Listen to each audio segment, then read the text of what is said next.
There we go. And we are live. Hello, folks. This is Ruben Dua from the Dub Podcast Connection Loop. Today, I have with us Max Mickey. Max, let's get into this. I want to talk about your GTM, your go-to market strategy, how we can make that sales focused, how we can build better sales teams, better relationships, bring on more clients.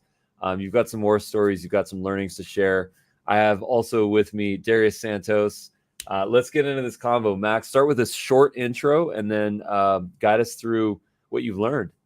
Yeah, sounds good. Well, again, appreciate you having me on. Happy to chat. Always love to talk shop. So my background started in the corporate finance side, and then went to I was a licensed stockbroker for a hot minute, and then I knew I wanted to get into sales. I just knew that was going to be my path. That's what I wanted to do as a career, and so I took a step back in my career on paper at the time, leaving kind of a senior analyst role to step into a startup, and started as an SDR, cold calling, which lasted about 6 minutes. And then we kind of grew from there. And I really managed a whole entire territory for them and kind of just cut my teeth in the sales side. And then from there, I've been at a few different startups in the last kind of 7-8 years, and different sales leadership roles is my quick background. Nice. And then one of the things that you talked about is this idea of assembling a sales team. So what would you say your biggest learnings are when you assemble a sales team? Right. Let's start with the things because I know you mentioned some cool stuff. I want to get into that's the juicy stuff. Like what were the mistakes maybe we wouldn't do, and then tell us how it's changed in 2024. Yeah, absolutely. So hiring a sales team is very hard and it's very expensive. And the first thing I did after I became a sales leader and was managing salespeople for the first time was call my previous VP of sales and say, "Sorry, man, I must have been so annoying," and apologize for probably being a thorn in his side for a few years. But building a sales team from scratch is what a lot of kind of startups do that I've been around.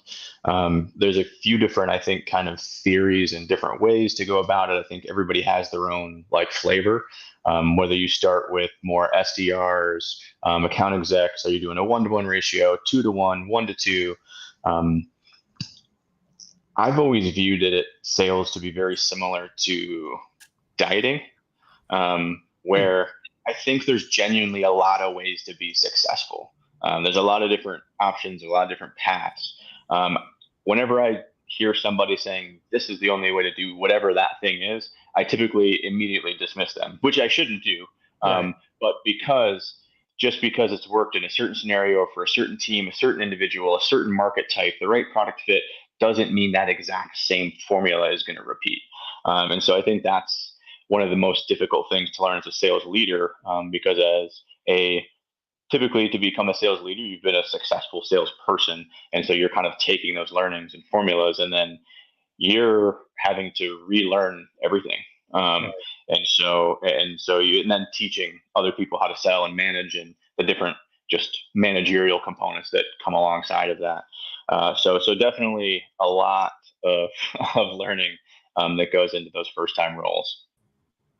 How often would you say you're maybe learning something new from the salesperson? Because like you said, you'll have a system where like, guys, this works, but like you said, maybe it's not the only way. And every once in a while, maybe they say, "Hey, check this thing out. Have you heard of this or seen that? Or this is what I'm doing and it's working," and pass it up the chain of command? Or Yeah, absolutely. So I don't know if either of you watch the show Breaking Bad and Better Call Saul.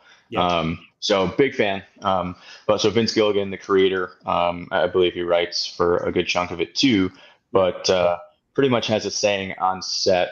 I'm blanking on the actual phraseology, but every idea is heard. There's no dumb idea. Doesn't matter where you are on the set. You've got a line, you've got an idea, toss it out there.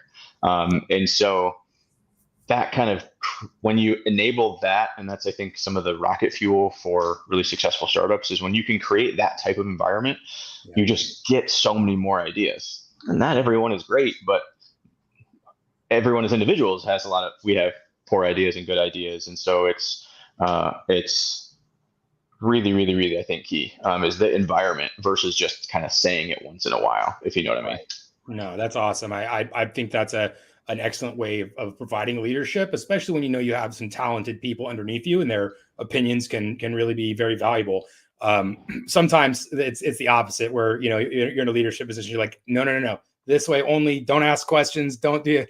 Did you just ask a question? You're not supposed to do that. You're supposed to go do it. So yeah, I think the way sales has changed, sales leadership has sort of changed similarly, where before it was boiler room, right? The hard close and the just buy now, like that sort of thing. And that worked for some people. Now you'll probably get, more doors slammed in your face, hung up, unsubscribe, spam, or you'll get that much more often from that type of pressure sale. And so I think that it's sort of gone up from there. We're like, okay, pressure sales, pressure leadership, maybe not the go-to these days. Yeah, absolutely. That's kind of what we talked about, earlier, of just this 2024 selling wildly different than 2000 selling, or 95 or whatever the year. And it's going to continue to kind of grow and move that way, partially just because our macroeconomic environment is very there's going to be a big delta, in a direction.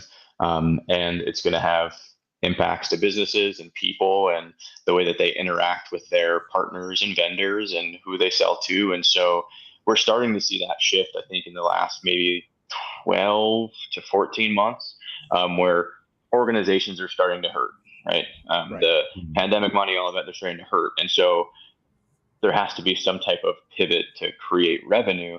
And so the old ways of selling, where you stack up 20, 30 salespeople and AEs and you're just cold calling machines and blast the emails, doesn't work because there's just too much noise all of the time. And so I think we're going to see and we'll see kind of how far that pendulum swings, but turning more into what would be like old school selling, which is knocking on doors and creating relationships. And it's really just, you see somebody that has, whatever their organization is, and it's, hey, I think I might be able to help right there. I could probably save you some money there because of what we do. Do you want to talk about it? And it's as simple as that, but finding the problem in the right person and the messaging and crafting it all is difficult. But at the core, it's really as simple as that. Yeah. No, absolutely. So you mentioned this idea of making friends, creating relationships, sharing value, and then of course closing deals. AI has increased the saturation, so much noise now in the marketplace, people's inboxes, their LinkedIns, everything is just jam packed. How do we go back to the relationship side, making friends, sharing value, and just having people sort of go back to that human connection? What would you say the future holds for us to bring back people together?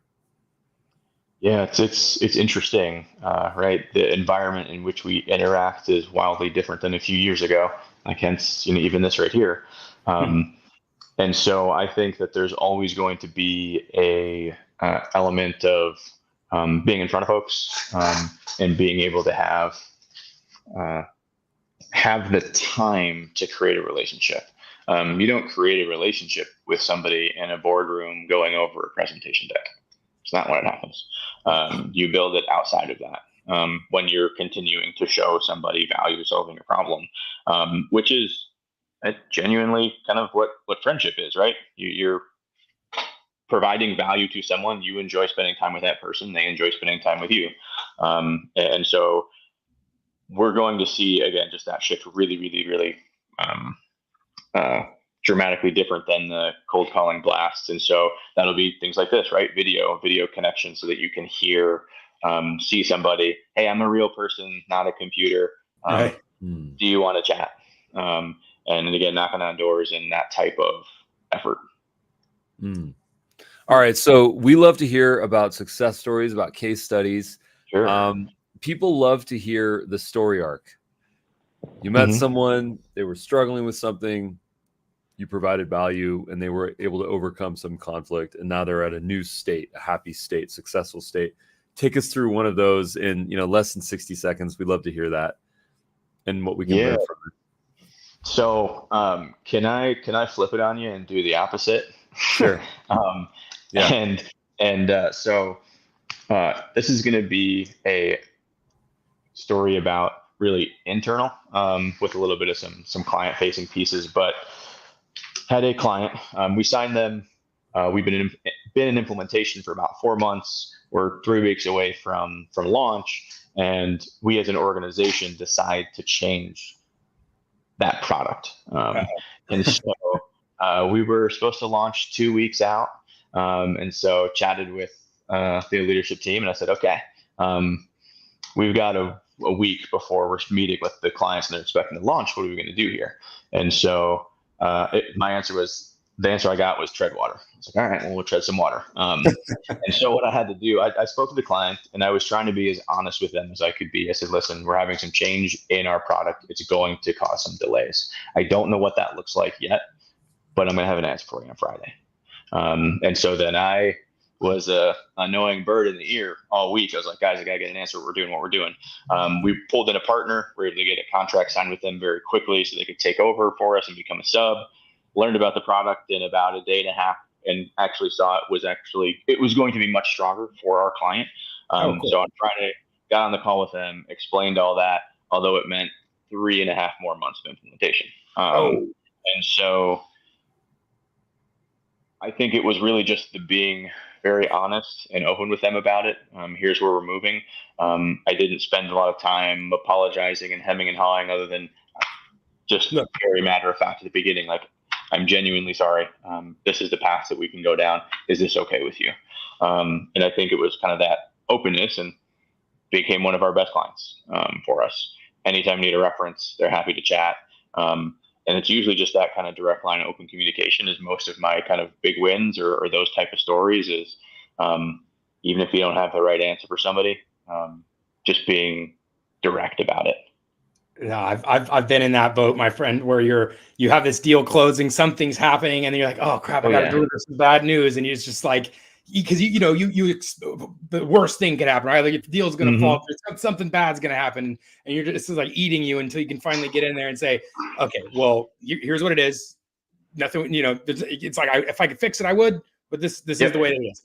And that's gone over. Luckily, well for me as well. I think people appreciate that honesty, transparency, and direct forward. Like if it's the opposite is like not saying anything, right? They're like, hey, what's going on? Right. And you're like, crickets for a day or extra. Yeah, that's bad. Yep. That's all it is. Just keep people in the loop. Here's what's going on. Let them know I'm working for you. I'll share the funniest story with you guys about this. We recently launched our new AI writing assistant for sales pros, which allows you to write, get AI writing assistants very specifically for sales.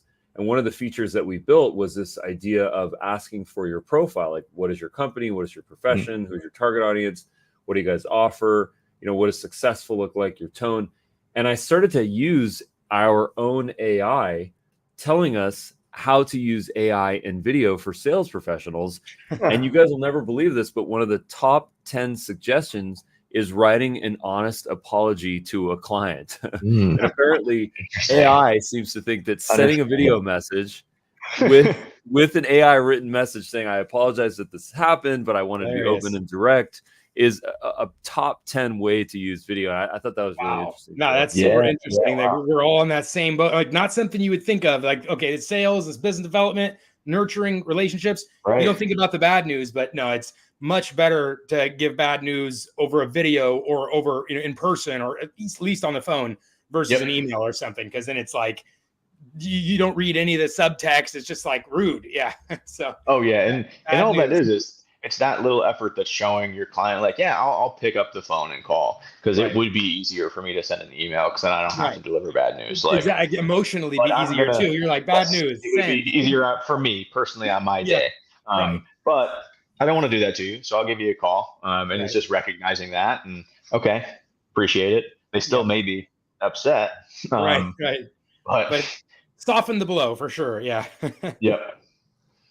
Nice. And I wanted to have you share your where people can connect with you on socials, like I know we met on LinkedIn, so that's probably a good place to start. So I'm kind of a little bit of an enigma Yeah, my one kind of social that I use is LinkedIn. So I typically stay kind of off the others. When I'm not trying to drive revenue, I'm usually out running in the woods. That's my hobby and happy space. So I stay away from socials, and I don't want to look at my phone Nice. when I'm Right. out of office. I got Nice. one So more for you. yeah, One more sales thing. Yeah. Because I know you're just getting started in this role, and congrats, by the way. That's Yeah. Thank you. awesome. Thank you. I hope you crush it this year, brother. In your previous role, what would you say was your most effective channel? What like cold calling, door knocking, emails, LinkedIn's? What would you say was the most effective, single most effective, and then Um, as an overall strategy, what would you okay. say? Okay. Single most effective is definitely cold calling again.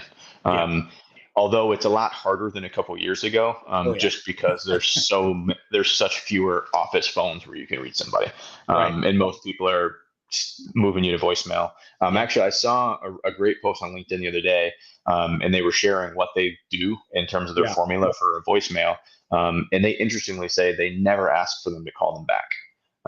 And just say, I'll follow up with you an email. Don't worry about calling me back. Right. And I really like that strategy. I have not Yeah. tried that yet, but I was like, I'm gonna give that a Right. try. I watched some coaching when it was like sounds desperate or whatever. Like that, Yeah. don't sound like just like, hey, your friend, you're gonna call me back, right? And Yep. you don't say it though. It's just like implied. You're like, hey, just leaving Right. you a message. Here's Talk my to you later. number 3 Yeah. times, in case you didn't get it the first Right two. here. It's on the caller ID. I'm gonna leave it here. I'm gonna spell my email for you as well. Please call me. Yeah. yeah,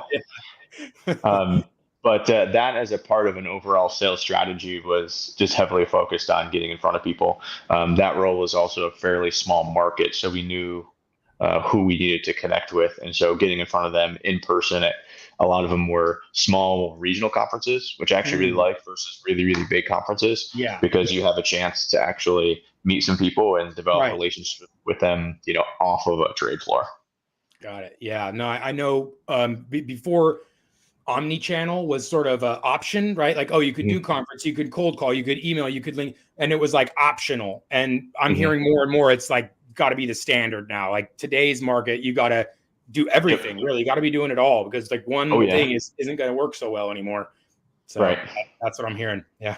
Yeah. Okay. Well, I'm glad you're hearing it too. Yeah. Oh, good. We're all on the same page. Right on. Nice, Max. Well, listen, thank you so much for joining us on the podcast. We're going to be sharing this on LinkedIn, and enjoy the woods while you're not crushing it in sales in your new role. Guys. Yeah, man, I appreciate it. We'll get you guys the have a link great so rest you of the day. can post yours as well. Yep. Yeah, absolutely. Oh yeah, I Yes. appreciate it. Right on. Stick around. All right, man. Have a good Yeah, run. see you, Jess. Yeah. Stick around for some notes, and we'll wrap here. Thanks. Yeah. Okay.